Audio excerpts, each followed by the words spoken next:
दोस्तों दुनिया एक न्यूक्लियर वॉर की तरफ बढ़ रही है and this time it is not warning because it is already going to happen. Short time ago, the United States military began major combat operations in Iran.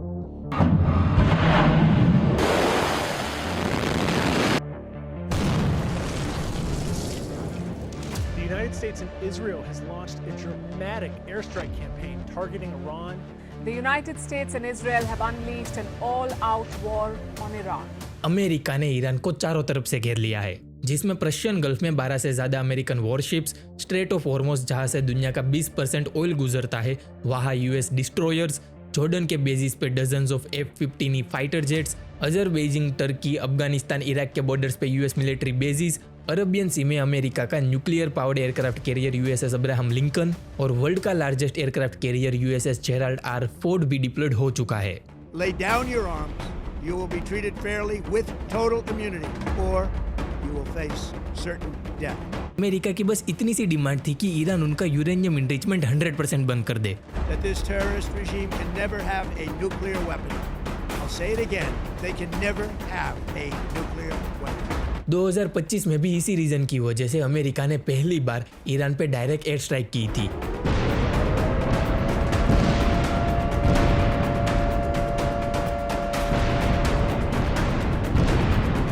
और इस बार भी अमेरिका ने इस सेम रीजन की वजह से इजराइल के साथ मिलकर ईरान पे एयर स्ट्राइक कर दी है और इसी एयर स्ट्राइक में ईरान के supreme leader Ayatollah Ali Khomeini की हत्या हो गई। Supreme Leader Ayatollah Ali Khamenei. Ayatollah Ali Khamenei, Iran's supreme leader, is now dead. Khamenei, one of the most evil people in history, is dead. तो अब सवाल यह है कि क्यों अमेरिका यूरेनियम एनरिचमेंट से इतना डर रहा है? क्या है ईरान के यूरेनियम एनरिचमेंट के पीछे की रियलिटी? कैसे ईरान ने इतना पावरफुल वेपन डेवलप किया? किसने इसमें उनकी मदद की? और क्या इसकी वजह से सच में न्यूक्लियर वॉर होने वाली है? दोस्तों ईरान और अमेरिका का यह जो कॉन्फ्लिक्ट है वो ऑनियंस के लेयर की जैसा है। So let's peel of each layer. पहली लेयर है न्यूक्लियर स्टॉक पाइल। लेयर के नाम से ही आपको पता चल गया होगा कि मैं किसकी बात करने वाला हूँ। दोस्तों अमेरिका और ईरान का यह जो कॉन्फ्लिक्ट है वो आजकल की कहानी नहीं है। इसकी शुरुआत हुई थी करीबन 24 साल पहले।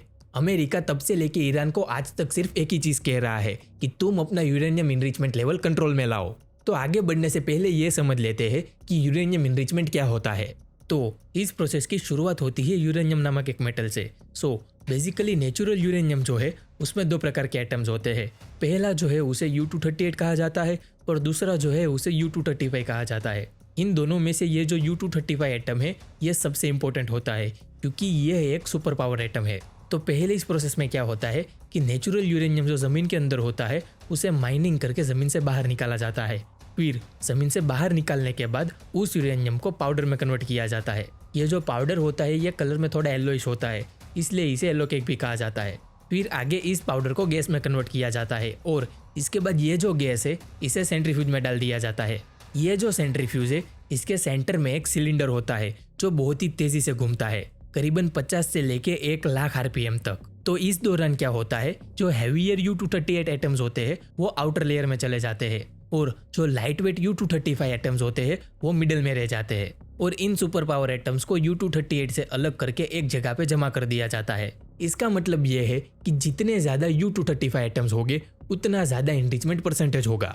तो अब यहाँ से असली कहानी शुरू होती है। सो अगर इनरिचमेंट परसेंटेज 3 to 5 हो तो उस यूरेनियम का इस्तेमाल न्यूक्लियर पावर प्लांट में इलेक्ट्रिसिटी जनरेट करने के लिए होता है और अगर इनरिचमेंट परसेंटेज 90 से ज़्यादा होगा तो उस यूरेनियम से न्यूक्लियर वेपन बनाया जा सकता है। तो अब आप गेस करो कि ईरान का इनरिचमेंट परसेंटेज कितना होगा? 10%, 20%, 40%? नहीं, आज की तारीख में ईरान का एनरिचमेंट परसेंटेज 60 से ज़्यादा हो चुका है। इट मीन्स अब ईरान न्यूक्लियर वेपन बनाने से ज़्यादा दूर नहीं है। और यहाँ पे मैं सिर्फ एक न्यूक्लियर वेपन की बात नहीं कर रहा हूँ क्योंकि ईरान के पास करीबन 408 किलो एनरिच यूरेनियम का स्टॉक पाइल है। और मैं आपकी नॉलेज के लिए बता दूं कि अमेरिका ने हिरोशिमा पे जो न्यूक्लियर बॉम्ब गिराया था उसमें सिर्फ 64 किलो ही एनरिच यूरेनियम था और उतने से ही आपको पता है कि हिरोशिमा की क्या हालत हुई थी। Around 140,000 people are killed and will die by the end of 1945. Well over 50% of the city is destroyed.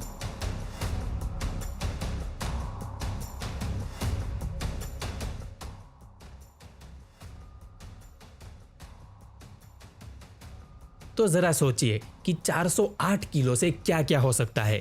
तो अगर अब हमें ईरान के न्यूक्लियर पावर को डिटेल में समझना हो तो हमें इसकी गहराई में जाना पड़ेगा, जो हम समझेंगे लेयर नंबर 2 में, विच इज द बिट्रेयल। तो साल 1974 वो साल था जब इस पूरे प्लान की शुरुआत हुई थी।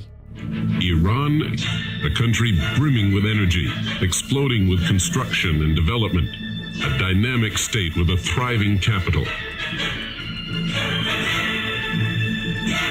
उस टाइम ईरान में शाह मोहम्मद रिजा पहलवी का रूल था। रिजा पहलवी एक प्रोग्रेसिव और मॉडर्न रूलर था, इसलिए उसने सोचा कि अगर हमें ईरान को स्ट्रॉन्ग और इंडिपेंडेंट नेशन बनाना हो तो हमें न्यूक्लियर पावर पे शिफ्ट होना ही पड़ेगा। इसलिए पहलवी ने एक बड़ा न्यूक्लियर एनर्जी प्रोग्राम प्लान किया। लेकिन यहाँ पे सबसे बड़ी प्रॉब्लम ये थी कि ईरान के पास यूरेनियम को इनरिचमेंट करने के लिए ना तो कोई एक्सपर्टीज थी और ना ही कोई टेक्नोलॉजी थी। जब ईरान इसके लिए मदद ढूंढ ही रहा था तब उस समय पे ईरान का साथ दिया फ्रांस ने, क्योंकि तब फ्रांस में अच्छी खासी न्यूक्लियर इंडस्ट्रीज थी। लेकिन जब 1973 में ऑयल क्राइसिस हुई तब फ्रांस को पहली बार रियलाइज हुआ कि अगर उन्हें ऐसी क्राइसिस से दोबारा ना जूझना हो तो उन्हें किसी ऑयल प्रोड्यूसिंग नेशन के साथ हाथ मिलाना ही पड़ेगा। इसलिए फ्रांस ने ईरान के साथ हाथ मिला लिया और फिर इन दोनों देशों के बीच में हुई एक डील, जिसमें ईरान ने फ्रांस को 1974 में $1 बिलियन का लोन दिया। इन पैसों का इस्तेमाल फ्रांस में एक यूरेनियम इनरिचमेंट प्लांट बनाने के लिए होने वाला था। तो अब ईरान के इन पैसों के बदले फ्रांस ने उन्हें इस प्लांट में 10% इक्विटी स्टेक दिया और ये भी वादा किया कि इस प्लांट के टोटल इनरिच यूरेनियम के आउटपुट का 10% शेयर भी देंगे। उसके बाद 1977 में ईरान ने फ्यूचर इनरिचमेंट सर्विसेज के लिए फ्रांस को एडिशनल $180 मिलियन भी दिए। तो अब तक तो सब कुछ ठीक चल रहा था।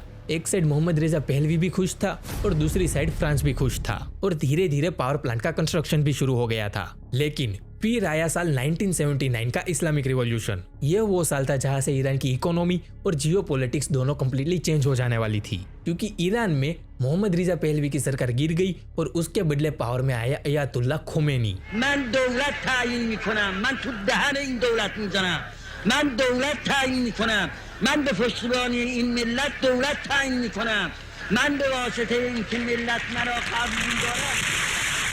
खोमेनी पॉलिटिकल लीडर कम और रिलीजियस लीडर ज्यादा था और आयरॉनिकली उसी साल 1974 में फ्रांस में यूरोडिफ प्लांट भी शुरू हो गया था। Perfect timing, right? लेकिन रिवॉल्यूशन के बाद नए ईरान ने एक डिफरेंट पाथ चूज किया, क्योंकि खुमेनी जो था वो इनिशियली न्यूक्लियर पावर और वेस्टर्न कंट्रीज के अगेंस्ट में था। इसलिए ईरान ने फ्रांस के साथ एग्रीमेंट भी कैंसिल कर दिया और सारे पेमेंट्स भी रोक दी। इसके अपोज में फ्रांस ने कहा कि ना तो अब हम तुम्हें इनरिच यूरेनियम देंगे और ना ही तुम्हें तुम्हारे $1 बिलियन वापस देंगे। और यह सुनते ही ईरान भड़क गया और उसने फ्रांस पे अलग अलग तरीकों से प्रेशर बनाना शुरू कर दिया। जैसे कि पहले तो 1985 से लेके 87 के बीच लेबनान में ईरान लिंक्ड शिया मिलिटेंट ग्रुप्स ने फ्रांस सिटीजन्स को होस्टेजेस बना लिया। इसके बाद पेरिस में टेरर अटैक्स हुए और इसमें भी कहा गया कि इसके पीछे ईरानियन बैक्ड ग्रुप्स का हाथ है। इसके बाद 1986 में पेरिस में यूरोडिफ के जो डायरेक्टर थे उनकी हत्या हुई और इसमें भी वापस नाम आया ईरान लिंक नेटवर्क्स का। इन सब इवेंट्स के बाद फाइनली वो दिन आ गया था जिसकी ईरान कई सालों से राह देख रहा था। 1991 में फ्रांस ने ईरान का जो ओरिजिनल अमाउंट था वो और उसके ऊपर का इंटरेस्ट, उन दोनों का टोटल मिला के $1.6 बिलियन ईरान को वापस दे दिए। लेकिन पैसे मिल जाने के बाद भी ईरान डिमांड करता है कि अब हमें टोटल आउटपुट में से भी 10% इनरिच यूरेनियम का शेयर चाहिए। लेकिन उस समय पे ईरान पे जो वेस्टर्न सैंक्शंस लगे थे उसकी वजह से फ्रांस ने ये रिक्वेस्ट कैंसिल कर दी। इसका मतलब ये है कि लास्ट में ईरान को 1 ग्राम भी इनरिच यूरेनियम नहीं मिला। एट द एंड इस पूरे यूरोडिफ बिट्रेयल में ईरान ने एक लेसन सीखा कि कभी भी वेस्टर्न नेशंस पे भरोसा नहीं कर सकते। तो इस लेसन के साथ ईरान ने ठान लिया कि अब हम न्यूक्लियर प्लांट बनाएंगे, वो भी ईरान में। आप में से बहुत लोग सोच रहे होंगे कि ईरान के पास न्यूक्लियर पावर प्लांट बनाने की टेक्नोलॉजी कहाँ से आएगी, कौन इसमें उनकी हेल्प करेगा। तो इस क्वेश्चन का आंसर जानने के लिए हम चलते हैं लेयर नंबर 3 में, which is the hidden player. तो इस हिडन प्लेयर के बारे में जानने के लिए हम वापस चलते हैं 1980s में। तो 1980s में जब फ्रांस ने ईरान को पैसे और इनरिच यूरेनियम दोनों देने से मना कर दिया था, तब उस समय पे ईरान ने ठान लिया कि अब हम किसी और नेशन के सामने हाथ नहीं जोड़ेंगे और यूरेनियम इनरिचमेंट भी अब अपने घर में ही करेंगे। यहाँ पे ईरान ने सोच तो लिया था कि वो न्यूक्लियर पावर प्लांट अपने घर में बनाएंगे, लेकिन उसके लिए बहुत सारी एक्सपर्टीज, टेक्नोलॉजी और ब्लूप्रिंट्स की जरूरत थी। और ये सब ईरान को मिला एक पाकिस्तानी न्यूक्लियर फिजिसिस्ट के पास से, जिसका नाम था अब्दुल कादिर खान। इनका जन्म तो इंडिया में भोपाल में हुआ था, लेकिन पार्टीशन के बाद इनकी फैमिली पाकिस्तान शिफ्ट हो गई थी। इसके बाद वो जब बड़े हुए तब वो फॉरेन चले गए अपनी मेटलर्जिकल इंजीनियरिंग में PhD करने। पीएचडी खत्म होते ही खान ने 1970 में यूआरएनसीओ ज्वाइन किया। यूआरएनसीओ जो है वो यूरेनियम इनरिचमेंट सर्विसेज के लीडिंग इंटरनेशनल सप्लायर है, लेकिन वहाँ काम शुरू करने के सिर्फ एक ही हफ्ते के अंदर खान एल्मिलो चला गया। एल्मिलो में नेदरलैंड्स की मोस्ट एडवांस इनरिचमेंट फैसिलिटीज है, जहाँ खान ने यूआरएनसीओ के सेंट्रीफ्यूज ऑपरेशंस को बहुत ही क्लोजली ऑब्जर्व किया। कई बार ऑफिशियल क्लियरेंस ना होने के बावजूद भी खान एम्प्लॉय कंसर्न से बार बार वो प्लेस विजिट करता रहा। इस सब की वजह से डच इंटेलिजेंस ने खान पे नजर रखना शुरू कर दिया, क्योंकि वो अपने असाइन प्रोजेक्ट्स के अलावा दूसरी टेक्निकल इंफॉर्मेशन के बारे में भी इंक्वायरीज करने लगा था। लेकिन डच इंटेलिजेंस कोई एक्शन ले उसके पहले ही 1975 में 15 दिसंबर के दिन खान ने नेदरलैंड छोड़ दिया और चोरी करके अपने साथ वो सेंट्रीफ्यूज डिजाइन से जुड़ी copied blueprints, important component details और लगभग 100 से ज्यादा सप्लायर कंपनीज के कॉन्टेक्ट डिटेल्स लेकर वो वापस पाकिस्तान चला गया। वहाँ उसने खान रिसर्च लेबोरेटरीज की शुरुआत की। खान की इसी लैब ने पाकिस्तान की यूरेनियम इनरिचमेंट कैपेबिलिटी को डेवलप करने में बहुत ही इंपॉर्टेंट रोल प्ले किया था। इसी कंट्रीब्यूशन की वजह से 1998 में पाकिस्तान पहली बार एक सक्सेसफुल न्यूक्लियर टेस्ट करने में कामयाब रहा था। जरा सोचिए कि अगर उस दिन डच इंटेलिजेंस ने खान को पकड़ लिया होता तो आज पाकिस्तान के पास न्यूक्लियर वेपन ना होता। खैर, इसका तो अब हम कुछ नहीं कर सकते, तो चलिए अब वापस ईरान पे आते हैं। तो लैब खुल जाने के बाद खान ने सोचा कि उसके पास जो टेक्नोलॉजी है वो सिर्फ पाकिस्तान तक ही क्यों सीमित रखे, इसलिए उसने ब्लैक मार्केट में क्लाइंट्स ढूंढना शुरू कर दिया और उसे 1987 में अपना पहला क्लाइंट मिल गया, जो था ईरान। तो इसके बाद क्या हुआ कि दुबई में ईरानियन ऑफिशियल्स और खान रिप्रेजेंटेटिव्स ने अपनी पहली मीटिंग रखी, जहां खान रिप्रेजेंटेटिव्स ने ईरानियन ऑफिशियल्स को एक हैंड रिटन 1 पेज मेन्यू दिया, जिसमें उन्होंने अपनी सारी न्यूक्लियर ऑफरिंग्स लिखी थी, जैसे कि P1 सेंट्रीफ्यूज के कंप्लीट डिजाइन और ड्राइंग्स, देन एक फुल स्केल इनरिचमेंट प्लांट के लिए स्पेसिफिकेशंस और साथ ही साथ लगभग 2000 सेंट्रीफ्यूजेस बनाने का पूरा ब्लूप्रिंट मटेरियल। तो ईरान ने ये पूरा मेन्यू पढ़ा और उन्होंने करीबन $3 मिलियन में ये डील साइन की। कुछ रिपोर्ट्स ऐसा कहती है कि डील हो जाने के अगले ही साल मतलब कि 1988 में कुछ ईरानियन साइंटिस्ट को पाकिस्तान भेजा गया था न्यूक्लियर ट्रेनिंग लेने के लिए। ट्रेनिंग कितनी चली वो तो नहीं पता, लेकिन इसके अगले साल ही खान ने अपने कंसाइनमेंट्स भेजना शुरू कर दिया। जैसे कि पहले तो 1989 में खान ने ईरान को उनकी पहली सेंट्रीफ्यूज असेंबलीज और कंपोनेंट्स डिलीवर किए। इसके बाद 1989 से लेकर 1991 के बीच करीबन 2000 से ज्यादा P1 सेंट्रीफ्यूज कंपोनेंट्स ईरान को भेजे गए। इसके 3 साल बाद मतलब कि 1994 में लगभग 500 डिसेंबल्ड P1 सेंट्रीफ्यूज मशीन्स ईरान तक पहुंचाए गए। फिर आया साल 1995। यह साल ईरान के लिए बहुत इंपॉर्टेंट था, क्योंकि इस साल खान ने ईरान को P2 सेंट्रीफ्यूजेस के डिजाइन भी प्रोवाइड किए, जो P1 के मुकाबले 4 से 5 गुना ज्यादा एफिशिएंट है। ईरान के पास ये सब तो आ गया था, लेकिन फिर इजरायली इंटेलिजेंस ने उन पे एक बहुत बड़ा एलिगेशन लगाया। उन्होंने ये कहा कि ये जो खान और ईरान के बीच में कई सालों से डील चलती आ रही थी, उसमें खान ने ईरान को चाइनीज न्यूक्लियर वॉरहेड के डिजाइन भी प्रोवाइड किए हो सकते थे। खैर, ये तो सिर्फ एलिगेशंस है, क्योंकि रियलिटी तो सिर्फ खान और ईरान को ही पता है। इन शॉर्ट, खान ईरान के लिए गॉडफादर थे और इस गॉडफादर ने सिर्फ ईरान अकेले की मदद नहीं की है, क्योंकि रिपोर्ट्स के मुताबिक खान ने लीबिया और किंग जोन उनके देश मतलब कि नॉर्थ कोरिया को भी न्यूक्लियर प्रोग्राम शुरू करने के लिए सेंट्रीफ्यूजेस के डिजाइन और उसके कंपोनेंट्स भेजे थे। कुछ रिपोर्ट्स ये भी कहती है कि खान को किसी अननोन अरब कंट्री ने सेंट्रीफ्यूजेस के डिजाइन और उसके कंपोनेंट्स के लिए अप्रोच किया था। रिपोर्ट्स के अनुसार में भी सऊदी अरब और सीरिया इन दोनों में से कोई एक हो सकता है, लेकिन अभी तक इसकी कोई एक्यूरेट इन्फॉर्मेशन नहीं मिली है, इसलिए कुछ कह नहीं सकते। तो दोस्तों, यह था द हिडन प्लेयर। तो इसके बाद अब बारी आती है लेयर नंबर 4 की, which is the breakout time. तो खान ने ईरान को सारी टेक्नोलॉजीज तो दे दी थी, लेकिन ईरान ने फिर उन टेक्नोलॉजीज में मॉडिफिकेशंस करके उसे और भी एडवांस बना दिया। जैसे कि पहला है IR-1 मॉडल, जो सबसे बेसिक माना जाता है। इसका ओरिजिन खान के P1 डिजाइन से हुआ था और इसकी इनरिचमेंट एफिशिएंसी लगभग 0.8 SWU पर ईयर के आसपास है।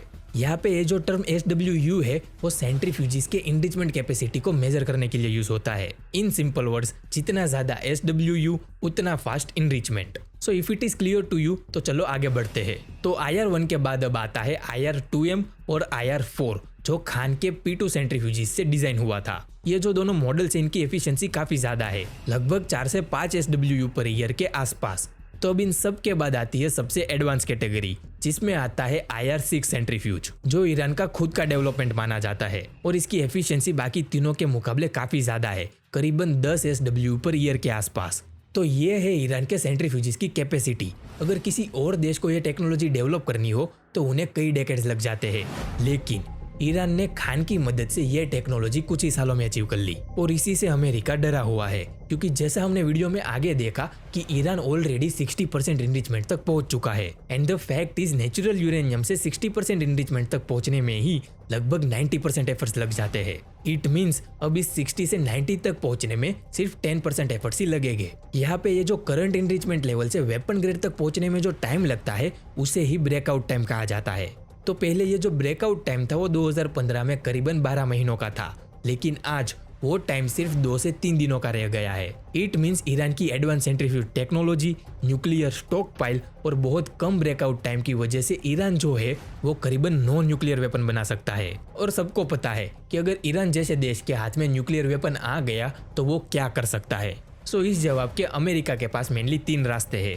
First one is diplomatic talk, second one is sanctions and third one is preventive military strike. America Iran के साथ डिप्लोमेटिक टॉक्स तो कई सालों से कर रहा है और उन्होंने ईरान पे कई सारे सैंक्शंस भी लगाए हुए हैं, लेकिन आज तक तो उसका कोई रिजल्ट नहीं आया।